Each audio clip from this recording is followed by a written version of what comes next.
गेल्या काही दिवसांपासून महाराष्ट्रामध्ये महायुतीमध्ये अनेक बदल होत आहेत, अनेक चर्चा होत आहेत. यानंतर होणाऱ्या भेटीगाठी खरं तर आज सुद्धा शिवसेनेचे मुख्य नेते राज्याचे उपमुख्यमंत्री एकनाथ शिंदे हे दिल्लीत आहेत. पंतप्रधान नरेंद्र मोदी यांची भेट घेणार आहेत. त्याचप्रमाणे राजकीय काही घडामोडींवरती सुद्धा चर्चा होणार आहे. मात्र या संदर्भात आपल्यासोबत चर्चा करण्यासाठी शिवसेना नेते प्रवक्ते अंकुश कदम सर आहेत. सर, काय सांगाल? खरं तर एकीकडे बघितलं तर उपमुख्यमंत्री हे पंतप्रधान नरेंद्र मोदी यांच्या भेटीसाठी गेलेले आहेत. जैनजींचं आंदोलन असेल, तरुणांचं आंदोलन महाराष्ट्रामध्ये मुंबई सुद्धा दिल्ली सुद्धा चांगलंच पेटलं होतं आणि यानंतर खरं तर ही भेट होती. काही दिवसांपूर्वी सुनेत्र पवार भेटीसाठी गेल्या होत्या. आता शिंदे साहेब गेलेले आहेत. एकूणच सुनावणी सुद्धा सुरू आहे. या दरम्यान ही भेटीगाठी होत आहे. नक्कीच आपण पाहिलं असेल की शिवसेना हा देशातला 4थ्या नंबरचा पक्ष आहे आणि खासदारांची संख्या वाढलेली आहे. शिवसेना हा घटक पक्ष असल्यामुळे खऱ्या अर्थानं जबाबदाऱ्या वाढलेल्या आहेत आणि शिवसेनेचे मुख्य नेते म्हणून आदरणीय एकनाथ शिंदे साहेब यांना आता दिल्लीच्या वाऱ्या वाढलेल्या आहेत. कारण दिल्लीच्या दरबारामध्ये, दिल्लीच्या तख्तावरती महाराष्ट्रातल्या शिवसेनेचं वजन तितक्याच ताकदीचं वाढलेलं आहे आणि म्हणून या अनुषंगाने वेगवेगळ्या विषयांवरती शिवसेना घटक पक्ष असल्यामुळं त्या ठिकाणी आदरणीय शिंदे साहेबांना जावं लागतं आहे आणि मला वाटतं यावेळी वेगवेगळे विषय असतील.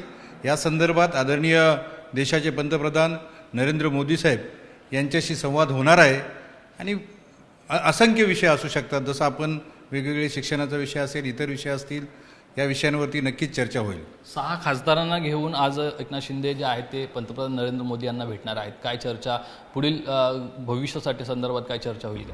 नक्कीच आदरणीय एकनाथ शिंदे साहेब यांच्यावरती विश्वास ठेवून हे 6 खासदार शिवसेनेमध्ये प्रवेश केलेला आहे आणि त्यांची वैयक्तिक ओळख परेड होणं गरजेचं आहे.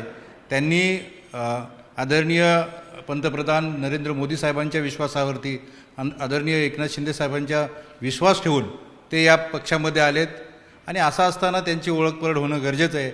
या संदर्भात नक्कीच त्या ठिकाणी साहेब त्यांना घेऊन गेलेले आहेत. केंद्रीय मंत्रिमंडळाचा विस्तार होणार आहे, त्यामुळे एक मंत्रिपद आणि एक कॅबिनेट तसंच राज्यमंत्रीपद मिळणार अशी चर्चा आहे. नक्की कोणाच्या पारड्यात जाणार यासाठी संदर्भातील ही बैठक आहे का? नक्कीच केंद्रीय मंत्रिमंडळाचा जरी विस्तार होणार असेल तरी अध्यंतरी सध्या हे मंत्रिपद कोणाला देणार आहात, काय आहेत, याच्याबद्दल तशी अधिकृत माहिती नसल्यामुळे या ठिकाणी आदरणीय एकनाथ शिंदे साहेब या विषयावरती चर्चा करतील नाही करतील हा त्यांचा अंतर्गत विषय आहे.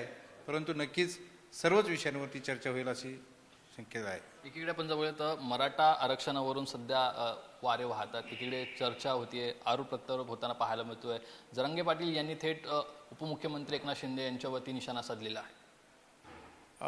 मला असं वाटतं की महाराष्ट्राच्या संपूर्ण लोकप्रियतेमध्ये आदरणीय एकनाथ शिंदे साहेब यांची लोकप्रियता सर्वोच्च स्थानी असल्यामुळं आदरणीय मनोजदादा जरांगे पाटील साहेब आणि एकनाथ शिंदे साहेब, जरांगे पाटील साहेब त्यांच्या क्षेत्रामध्ये लोकप्रियतेच्या उच्चांकामध्ये आहेत आणि मला असं वाटतं की कोणतरी गैरसमज करत आहे आणि गैरसमज करून या 2 नेत्यांमधले संबंध कसे खराब होतील आणि महाराष्ट्रात ह्या 2 नेत्यांमध्ये गैरसमज झाले तर त्यांचा संवाद चांगला असेल तो कसा खराब होईल यासाठी कोणतरी प्रयत्न करते असं मला या ठिकाणी वाटतंय. पण एकीकडे जर बघितलं तर सदावर्ते यांनी सुद्धा आता उपमुख्यमंत्री एकनाथ शिंदे असतील, उदय सामंत असतील, तसेच संजय शिरसाट असतील यांच्या संदर्भात वक्तव्य केलेलं आहे. बावनकुळेंचं अपशब्द अवमानकारक वक्तव्य जे आहे ते जरांगे यांनी करताना कुठेतरी थांबवायला पाहिजे होतं उदय सामंत यांनी, असं त्यांनी म्हटलेलं आहे. नक्कीच आपण पाहिलं असेल की मी तो व्हिडिओ ऐकलेला आहे आणि स्वतः या ठिकाणी उदय सामंत साहेबांनी संजय शिरसाट साहेब असं उल्लेख केलेला आहे. समोर चूकभूल झाले असेल तरी पण त्याची पूर्ण शहानिशा करून त्या ठिकाणी ती दुरुस्त करण्याचं काम आदरणीय उदय सामंत साहेबांनी केलं. हे थांबवणं न थांबवणं वगैरे या सगळ्या गोष्टींपेक्षा मला असं वाटतंय की त्यांनी निशाणा त्यांच्यावरती साधलेला असता ते 100% उत्तर देतील. आणि ज्या पद्धतीनं आपण पाहत असाल की त्या ठिकाणी हे वक्तव्य होत असताना संपूर्ण संवाद असू द्या मध्ये इथल्या नेत्यांवरती पण चुकीच्या किंवा मग वेगळ्या शब्दात बोलले असतील, त्यांचा राग होता की प्रमाणपत्रांच्या संदर्भात तो व्यक्त झाला. याचा अर्थ त्यांनी अडवणं किंवा हा असा होत नाही आहे, त्यांनी उदय सामंत साहेबांनी बावनकुळे साहेब असा उल्लेख त्या ठिकाणी केलेला आहे. पण एकूणच कुठेतरी सदावर्तेंनी शिष्य म्हणजे जरांगे पाटील हे शिंदे साहेबांचे शिष्य आहेत असं थेट वक्तव्य केलं आहे सदावर्ते. बघा, आत्तापर्यंत आपणचा इतिहास पाहिला असेल की सदावर्ते हे त्यांना कोण मार्गदर्शन करतं काय करतं हे आम्हाला माहीत नाही आहे, पण ते नेहमी असं एखादा खेळणं असतो आणि त्याला चावी भरली की मग तो तेवढ्यापुरता पुढे जातो, अशा पद्धतीने वागतायत. आदरणीय एकनाथ शिंदे साहेब सर्वच समाजातल्या प्रश्नांवरती अतिशय जाणीवपूर्वक संवेदनशील पद्धतीने काम करतात. त्यामुळं एकनाथ शिंदे साहेब कुठल्याही समाजाला, आज तुम्ही पाहिलं असेल आमच्या ज्योतिताई वाघमारे आहेत, दलित समाजाच्या आहेत, देशाच्या सर्वोच्च स्थानाच्या ठिकाणी राज्यसभेवरती त्यांना नेऊन बसवलं आहे. मला वाटतं अल्पसंख्य विभागाचे आमचे ते सईद खान आहेत. आदरणीय एकनाथ शिंदे साहेब हे छत्रपती शिवाजी महाराजांच्या विचारावरती चालतात. मराठा समाजासह सगळ्या 18 पगड जातींना घेऊन जाण्याचं काम त्या ठिकाणी करतात. आणि असंच वाटतं की ह्या महाराष्ट्रात एकमेव असा नेता आहेत की ते संपूर्ण समाजांना एकत्र घेऊन चालण्याचं काम करतात. त्यामुळं अशा पद्धतीचा आरोप करणं योग्य नाही आहे. राज ठाकरे नाशिक दौऱ्यावरती होते, त्या दरम्यान त्यांनी माध्यमांशी संवाद साधताना नाशिकची वाट लावली आहे सत्ताधाऱ्यांनी असं म्हटलेलं आहे.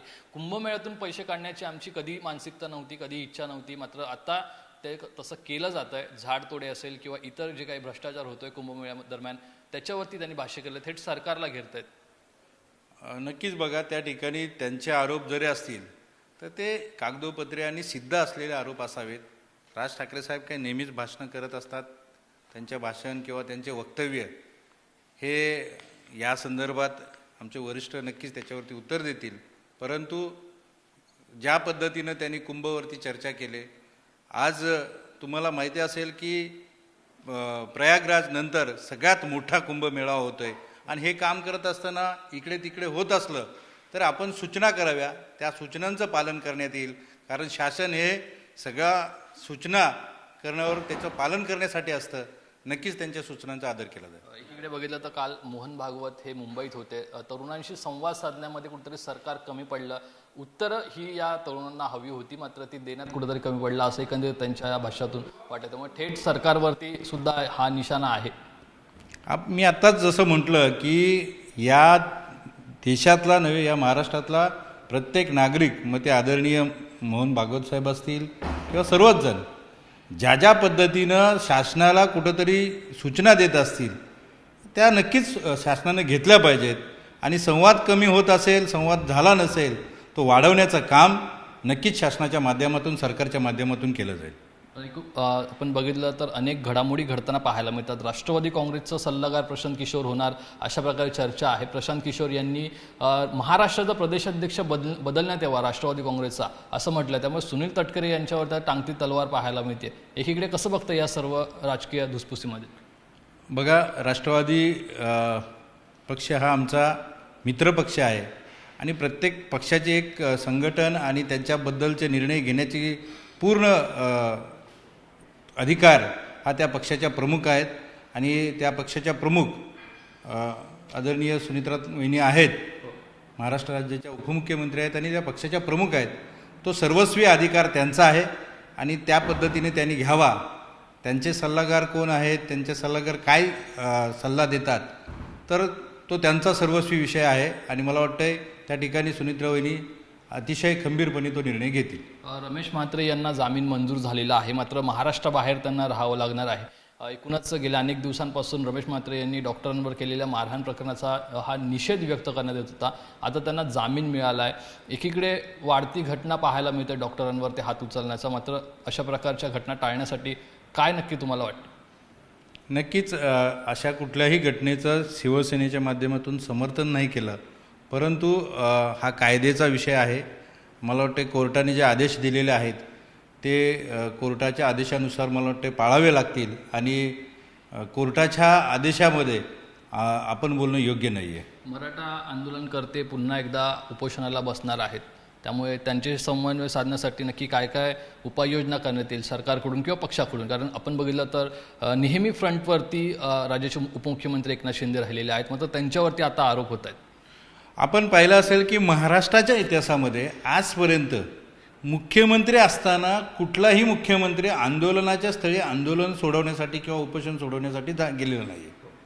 आदरणीय मनोजदादा जरांगे पाटील साहेब ज्यावेळी 2 वेळा उपोषणाला बसले होते, महाराष्ट्राचे मुख्यमंत्री असताना आदरणीय एकनाथ शिंदे साहेब त्या ठिकाणी उपोषण सोडायला गेले. एकनाथ शिंदे साहेब संवेदनशील आहेत. एखाद्या आंदोलकाची परिस्थिती पूर्ण खालावत असेल तर त्या ठिकाणी आणि एवढा मोठा समाज एखाद्या मागणीसाठी रस्त्यावरती येत असेल याच्या संवेदना ठेवून त्या ठिकाणी आदरणीय एकनाथ शिंदे साहेब 2 वेळा प्रत्यक्षात जाऊन उपोषण सोडवलेलं आहे. मला असं वाटतं की राज्यामध्ये प्रत्येक समाजाच्या घटकांकडवरती कुठलेही प्रश्न असतील तिथं शिवसेना, आपण पाहिलं असेल उदय सामंत साहेब असतील आमचे, त्या ठिकाणी शंभूराज देसाई साहेब असतील, अशा प्रत्येक घटकांपर्यंत पोचून त्यांचे प्रश्न जाणून घेण्याचे, त्यांचे प्रश्न सोडवण्याचं काम आदरणीय एकनाथ शिंदे साहेबांच्या माध्यमातून होतं.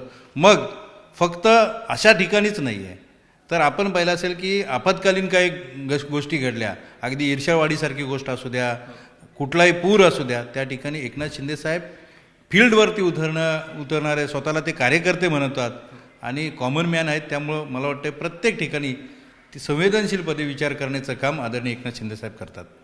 धन्यवाद आमची बातचीत केल्याबद्दल. स्वप्नील जाधव, जी 24 तास, मुंबई.